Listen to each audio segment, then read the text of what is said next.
I don't sit around just talking to experts because this is a college seminar. We talk to these folks because they potentially had the best answers, so I know who's asked to kick. Well, shortly after that, the Drudge Report posted this headline on the web, reading Obama goes street. It was quickly taken down. Some criticized it as racist. And now the question is, can a black politician express outrage without being labeled an angry black man?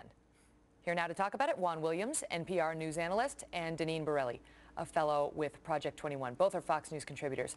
This is so interesting to me. You know, I saw Dee Dee Myers on another network yesterday morning, and she said Obama can't get angry. He can't because he's black. And then they point to that headline and say that that's racist to say he's gone street because he say, I want to know who's blank to kick. Well, let me start with you. Is it a legitimate defense to people who say he needs to get angrier about BP to say he can't because he's black? It's an interesting dilemma for him. He's got to manage himself in such a way as to convey passion and concern and empathy, but he's got to not do so in such a way as to play into any kind of racial stereotyping of the kind that would say, you know, black men especially are hypersexual, hyperviolent, quick to anger, lacking in rationality. Maybe some people even say, you know, lazy, slothful, you know, all the negatives that attach to being black and the history, of course. I mean, you think about iconic figures like Nat Turner to Malcolm X, or people who are just shouting and you can't have a conversation because there's so much rage and anger, black rage. That's what he needs to stay away from that. I mean, obviously most American voters are white and they want to be able to relate to their president, and if it's going to be that he fits some stereotype, that would be self-defeating politically for him. Do you agree? This has nothing to do with race. Absolutely nothing to do with race. This has to do with the fact that Obama is incapable of handling a crisis. Plain and simple. The American people want to see effective leadership. They don't want to see him going on vacation with the biggest disaster in American history. And the fact of the matter is he needs to be aware of the fact that he should direct more leadership. People want to see him be responsive. People want to see action. People want to see results. Well, and that's not what's going on at the moment. No, you know, this is, again, it's complex. But here's the thing. I don't think that the Obama administration, President Obama, are built for crisis so much. I mean, I think that they're built for that legislative agenda, and here's what they intend to do in healthcare, immigration, energy, all that. But when something interrupts or intervenes in terms of that agenda, like an oil spill or like a crisis overseas, I think that their tendency is to say, let the experts handle it or let someone else. And then President Obama's, I think his natural posture is more, again, this comes into close to racial stereotyping, Mr. Cool. No Obama or drama. Exactly. No drama, Obama.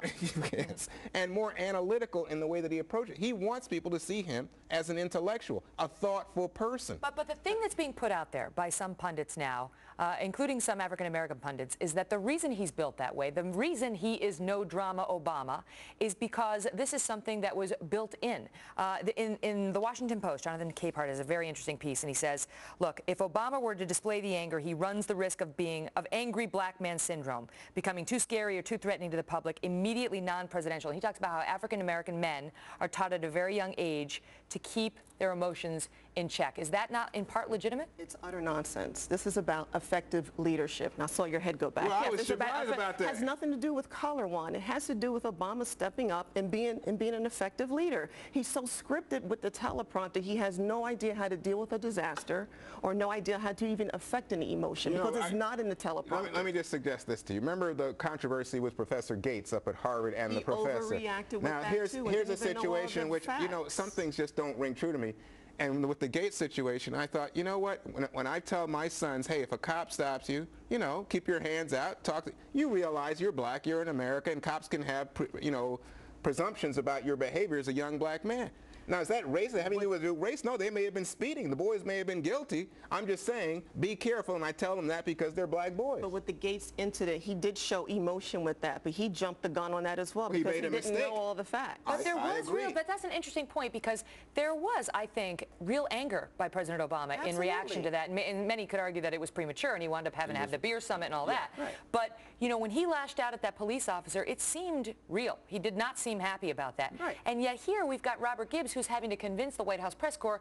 He clenched his jaw. I swear, he's angry. And then you have him, now he said, you know, I want to know whose butt to kick. That was because Matt Lauer set up the question that way, saying whose butt. Okay, but still, the rhetoric and the language the president has been using has been getting more incendiary. And so the question is, does he get a pass on lack of emotion because he's no drama Obama?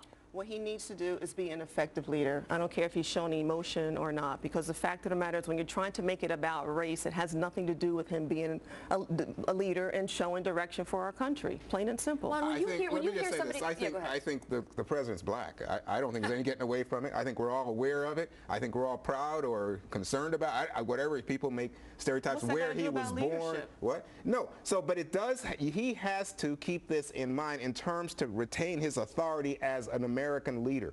And I think that I find him very sensitive. Some would say testy, you remember in some of these meetings with Republicans, when it comes to the issue of I'm the president. I remember watching him in that healthcare forum, and you know what he said, I'm the president. I get certain prerogatives by virtue of the fact I won the election. He has to assert this. And I think in part it comes from feeling at times insecure about it. Janine, does it bother you at all when you hear somebody like Dee Dee Myers come out and say he can't get angry because he's black? I mean, is that comment, forget the Drudge headline, is that comment in some way racist? It's ridiculous. I mean, why make such a statement? Like I said, it has nothing to do about race. People want an effective leader, and right now we're not seeing that. Well, he's being reactive versus being proactive with this whole thing. And with the BP spill, you have to keep in mind that you have BP Corporation, the government, and the environmentalists who made the decision that they should drill 5,000 feet below seawater. That makes no sense because you can't get to the problem when there's a problem, which we've now experienced. Well, they should be drilling closer to shore. Was that comment by Dee Dee Myers or the Drudge headline, do either strike you as inherently racist? The Drudge headline was, you know, go street. I mean, I don't know that you would have said that about George W. Bush. Well, he used the A word, right? Oh, come on. I don't think we say it about Dick Cheney, and he's used the F word. I mean, so come on, you know. No, I think there's a little edge to it. Again, I don't think that there's any getting away from the fact that we're all conscious he's a black guy. And so that's part of the parlance, and it's part of the way we would play with it. But I think you're right. They need to do a better job in terms of handling the crisis. Right. But to say that we are somehow to not be aware of the racial implications and what Megan's picked up on and what some of the columnists have picked up in terms of what especially I think educated young black men are taught about how you handle yourself in a difficult situation so as not to become the flailing, angry black stereotype and everybody just turn off and ignore you and say, oh, that guy's just shouting. Is that true, Juan? I mean, He's is that irrational. something that young black men are taught? Like, you have a lower threshold for anger than others. Like, he raises an interesting point about how women have to wear an emotional corset because if we cry at work, we're going to play into a stereotype of, oh, she's emotional, right? And so, and maybe that's true. You know what? Look at you. You're a star on TV, right? If you have a moment of anger, people are going to say, she's a shrew. You know what? She's a prima donna. Yeah, or shrill. Yeah. Okay, I'm just saying, that's a reality. I don't think you have to do that. I don't think people say that about O'Reilly. Yeah, well, maybe they do. They should. Now you're picking on my man. Janine, I'll give you the final thought. I don't think it's about race at all. I think to inject race into this really is just another way to play the race card, plain and simple. We want effective leadership, and it needs to happen sooner rather than later because this disaster is just not going away. Really interesting debate. You know, it's raised some interesting questions, and you guys gave some great, thoughtful answers. Thank you both so much for being here. Good to be here. What do you